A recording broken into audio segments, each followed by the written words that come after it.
अस्सलाम वालेकुम students, my name is Sana Khan. तो आज हम सॉफ्टवेयर रिक्वायरमेंट इंजीनियरिंग के फेसेस को डिस्कस करेंगे।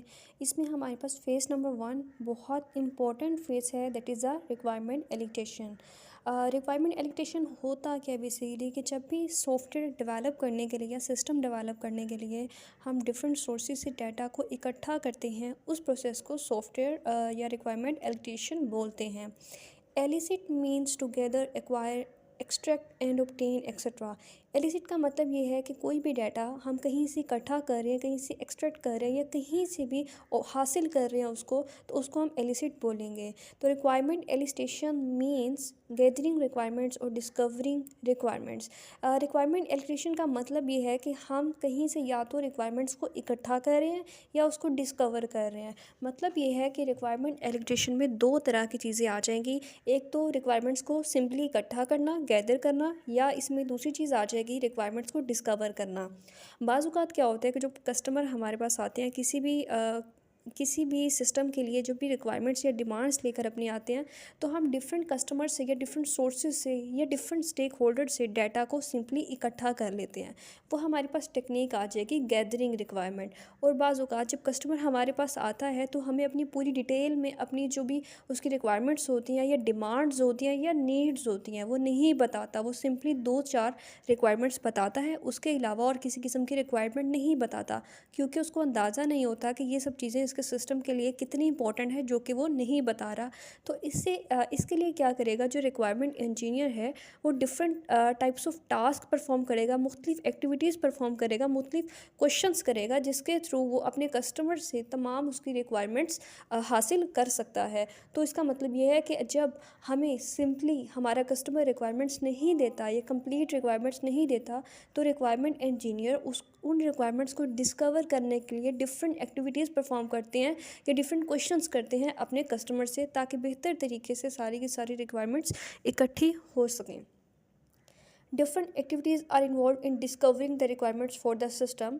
और अगर हमारा जो कस्टमर है वो डिटेल में रिक्वायरमेंट्स या नीड्स नहीं बताता, तो जो रिक्वायरमेंट इंजीनियर है वो different types of activities perform करेगा, डिफरेंट स्टेप्स होंगे जिसको वो फॉलो करेगा, डिफरेंट एक्टिविटीज़, डिफरेंट प्रोसेसेस को फॉलो करेगा, जिसके थ्रू वो बेहतर तरीके से कंप्लीट और करेक्ट रिक्वायरमेंट्स इकट्ठी कर सके अपने स्टेक होल्डर से। जब उनकी जो रिक्वायरमेंट्स वो इकट्ठी कर रहा है, जब वो बिल्कुल करेक्ट और कंप्लीट होगी, तभी एक बेहतर सक्सेसफुल और एक्सेप्टेबल सिस्टम बन सकता है। नेक्स्ट हम बात करते हैं नॉलेज एक्विजिशन क्या होता है। Basics of knowledge acquisition. Basically knowledge acquisitions के कुछ सोर्सेज हैं कि भाई नॉलेज कहाँ से हम इकट्ठा कर सकते हैं, ऐसे कौन कौन से सोर्सेज हैं जहाँ से हम नॉलेज इकट्ठा कर सकते हैं, वो नॉलेज जो कि हमें सिस्टम को या सॉफ्टवेयर को बनाने में हेल्प करेगा। यहाँ पे हमारे पास 4 इंपॉर्टेंट पॉइंट्स हैं। The first one, reading, asking, listening and observing. सबसे पहले बात करते हैं रीडिंग। तो बेसिकली जब भी हम रिक्वायरमेंट्स इंजीनियर जो होता है वो जब भी कस्टमर से रिक्वायरमेंट्स इकट्ठी करता है, तो उसको किसी ना किसी फॉर्म में, किसी ना किसी डॉक्यूमेंट में, किसी ना किसी फ़ाइल में उसको लिखता है, ठीक है, किसी ना किसी डॉक्यूमेंट में उसको स्पेसिफाई कर देता है। तो बेसिकली जब भी सिस्टम बनाया जाता है तो उसके लिए वो डॉक्यूमेंट सारी पढ़ना ज़रूरी होती है। उस डॉक्यूमेंट से वो बहुत हद तक हमें इंफॉर्मेशन या रिक्वायरमेंट्स मिलती हैं कि सिस्टम को इम्प्लीमेंट कैसे किया जा सके, सिस्टम को डेवलप कैसे किया जा सकता है। उसके बाद है नंबर 2 पे है आस्किंग। इसमें क्या करता है कि जो हमारे पास रिक्वायरमेंट इंजीनियर होता है वो कस्टमर की ऑर्गेनाइजेशन में जाता है और वहाँ से वो डिफरेंट लोगों से, डिफरेंट स्टेक होल्डर से डिफरेंट किस्म के क्वेश्चंस करता है और डिफरेंट किस्म के इश्यूज़ का पता चलता है उसे कि भाई ये ऑर्गेनाइजेशन में ये इश्यूज़ आ रहे हैं, इनके इन पार्टिसिपेंट्स में ये प्रॉब्लम्स हैं, जिसको रिजॉल्व अगर हम कर देंगे तो हमसे जो हमारा कस्टमर सिस्टम डिमांड कर रहा है वो सिस्टम बहुत अच्छी तरह सक्सेसफुल होगा और वो आराम से उसको एक्सेप्ट भी कर लेगा। तो डिफरेंट किस्म के क्वेश्चंस हम जब अपने कस्टमर से या स्टेक होल्डर से, उसके ऑर्गेनाइजेशन के लोगों से पूछते हैं, तो वहाँ से भी हमें रिक्वायरमेंट्स मिलती हैं कि हमें सिस्टम किस तरह का बनाना चाहिए। उसके बाद नंबर 3 पे है हमारे पास लिसनिंग। लोगों से डिफरेंट क्वेश्चंस करके और उनके जो भी प्रॉब्लम्स हैं, उनके जो इश्यूज़ हैं, उनके जो रिक्वायरमेंट्स हैं, उनको सुन के बेहतर तरीके से अंडरस्टैंड करके हम रिक्वायरमेंट्स इकट्ठी कर सकते हैं। और लास्ट वन पॉइंट है ऑब्जर्विंग।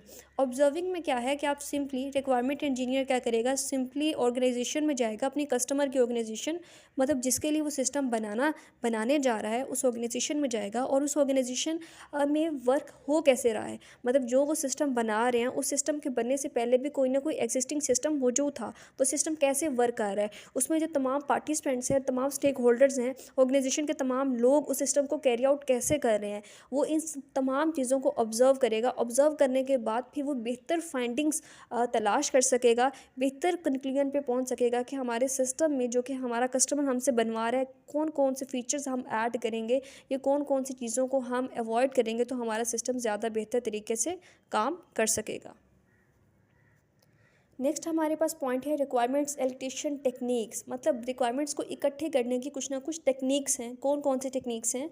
सबसे पहली हमारे पास है इंडिविजुअल में हम क्या करेंगे कि रिक्वायरमेंट्स हम कैसे इकट्ठी करेंगे, हर पार्टिसिपेंट या हर स्टेक होल्डर, मतलब different types of stake holders हैं, डिफरेंट टाइप्स ऑफ यूज़र्स हैं जिनसे हमने रिक्वायरमेंट इकट्ठी करनी है। तो इसमें हम हर स्टेक होल्डर या हर यूज़र को वन बाय वन बुलाएंगे या वन बाय वन उनके पास जाएंगे और उनसे रिक्वायरमेंट्स इकट्ठी करेंगे। अगर हमें एक पर्सन से या एक इंडिविजुअल से रिक्वायरमेंट इकट्ठी करने में 10 मिनट लग रहे हैं, तो अगर 10 हमारे पास स्टेक होल्डर्स हैं तो हमें 100 मिनट्स भी लग सकते हैं तो ऑल ओवर द, ठीक है। इस तरह से हम एक एक पार्टिसिपेंट को बुलाएंगे या एक एक पार्टिसिपेंट से हम क्या करेंगे, उसके जो भी रिक्वायरमेंट्स हैं, जो भी नीड्स हैं, उन सबको इकट्ठा करेंगे। उसके बाद है मॉडलिंग में क्या होगा, मॉडलिंग भी हमारे पास एक बेहतर टेक्निक है। इसमें क्या है कि बेसिकली जब भी हमारा कस्टमर हमारे पास किसी भी सिस्टम के लिए रिक्वायरमेंट्स लेके आता है तो वो जो भी 2-4 रिक्वायरमेंट्स बताता है, हम क्या करते हैं उन रिक्वायरमेंट्स के बेस पे एक मॉडल तैयार कर देते हैं और फिर अपने कस्टमर को दिखाते हैं कि जो आपने रिक्वायरमेंट्स बताई हैं उसके अकॉर्डिंग ये मॉडल तैयार हुआ है। तो फिर जब वो मॉडल उसको विजुअलाइज़ करता है, वो अच्छे से उसको देख लेता है, फिर उसको पता चलता है कि भाई ये जो मॉडल है इसमें ये फ़ीचर्स हैं, ये फ़ीचर्स नहीं है, मुझे ये फ़ीचर्स भी ऐड करने हैं, मुझे ये चीज़ चेंज करनी है, मुझे ये चीज़ चेंज नहीं करनी। तो जब कस्टमर आता है तो वो तमाम चीज़ों को बेहतर तरीके से बता सकता है एक मॉडल को देकर, क्योंकि ज़ुबानी कलामी तो बहुत सारी प्रॉब्लम्स हो सकती हैं। हो सकता है कि वो कुछ फ़ीचर्स बताए, कुछ फ़ीचर्स ना बताए, हो सकता है कुछ फ़ीचर्स बताने में मिसअंडरस्टैंडिंग हो सकती है या समझने में मिसअंडरस्टैंडिंग हो सकती है, लेकिन जब मॉडल की सूरत में जब कोई चीज़ दिखाई जाती है तो बेहतर तरीके से समझ आ जाती है कि यहाँ पे क्या चीज़ ऐड होनी चाहिए, क्या चीज़ ऐड नहीं होनी चाहिए। उसके बाद हमारे पास थर्ड पॉइंट है ग्रुप। हमने फर्स्ट पॉइंट में देखा था इंडिविजुअल, मतलब हर इंडिविजुअल को बुलाएंगे और उससे उसकी रिक्वायरमेंट्स इकट्ठी करेंगे। नंबर थर्ड हमारे पास है ग्रुप। इसमें क्या करेंगे, हम पूरे ग्रुप से, मतलब जितने भी पार्टिसिपेंट्स हैं उनका ग्रुप्स बनाएंगे और ग्रुप में से ही हम रिक्वायरमेंट्स इकट्ठी करेंगे। तो तमाम ग्रुप फिर हमें इकट्ठी कंबाइंड फॉर्म में, हमें वैलिड फॉर्म में हमें रिक्वायरमेंट्स देगा। लेट्स सपोज उसमें से एक पार्टिसिपेंट ने कहा कि ये रिक्वायरमेंट हो, ये फ़ीचर होना चाहिए हमारे सिस्टम में, जबकि दूसरा पार्टिसिपेंट कह रहा है नहीं ये फ़ीचर नहीं होना चाहिए।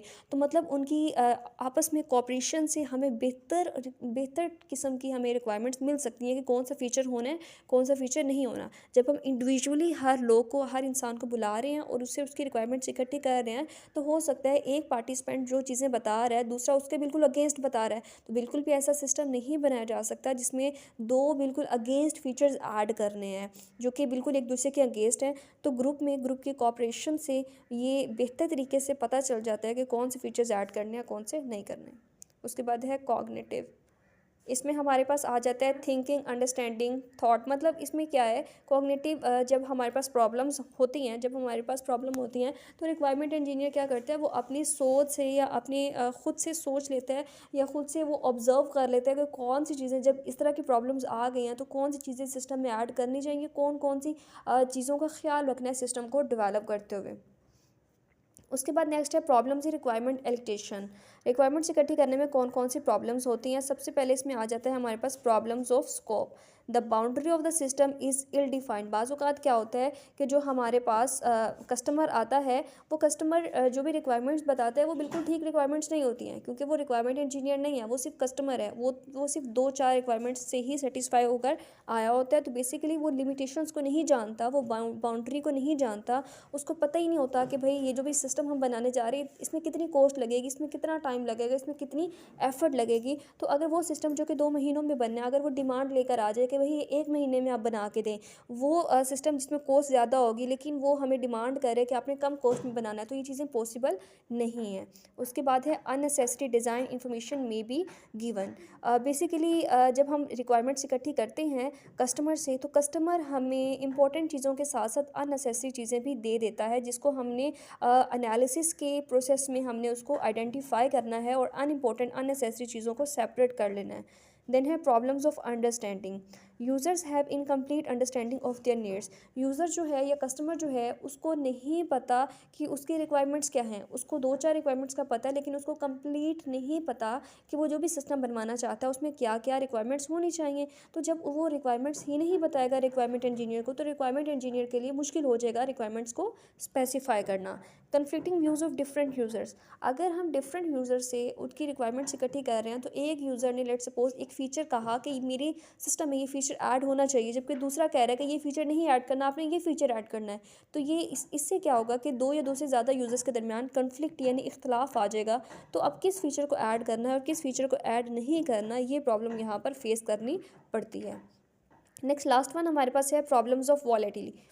इसमें क्या है, requirements evolve over time and hence there are some requirements which are bound to change during the system development process due to one reason और द अदर। बेसिकली क्या होता है कि जब एक सिस्टम हम बनवाते हैं, सिस्टम बनाने से पहले रिक्वायरमेंट्स इकट्ठी कर लेते हैं, जब हर चीज़ फाइनल हो जाती है, अप्रूव हो जाती है, एग्री हो जाता है, कस्टमर भी एग्री हो जाता है, जब उस पर काम स्टार्ट हो जाता है तो उसमें कुछ प्रॉब्लम्स आती हैं। लाइक कस्टमर कहते हैं कि भाई यहाँ पे जो चीज़ पहले मैंने कही थी अब वो नहीं करनी है, अब आपने चेंज करनी है। तो जब वो मिड में दरमियान में आकर कह देता है कि ये चीज़ ये फीचर ऐड नहीं करना है, ये फीचर ऐड करना है, तो हमारे लिए उसको ऐड करना थोड़ा सा मुश्किल हो जाता है। ठीक है, क्योंकि पहले जो चीज़ हम बना चुके हैं या पहले जो डॉक्यूमेंट्स में जो चीज़ें जो फीचर्स हम ऐड कर चुके हैं उन सबको चेंज करना आसान नहीं होता।